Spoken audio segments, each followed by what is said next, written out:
L'AFSET fait une proposition très nouvelle aujourd'hui qui est de réduire les expositions.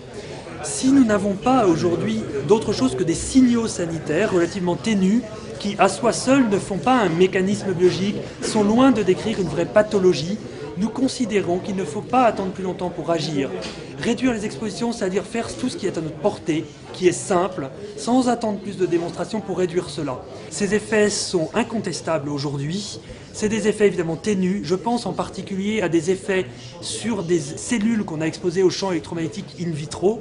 Ces cellules ont réagi. Par exemple, la mort programmée naturelle d'une cellule a été modifiée. Ce point n'est pas négligeable.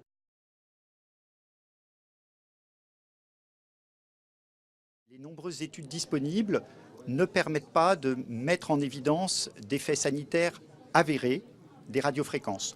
Toutefois, certaines publications évoquent la possible augmentation de risque de développement de tumeurs cérébrales pour les gros utilisateurs de téléphones portables et sur la longue durée. Certaines études pointent effectivement, mais avec des niveaux de preuve limités, certains effets dits biologiques qui peuvent toucher effectivement à la fertilité mâle, qui peuvent toucher aussi aux fonctions cognitives.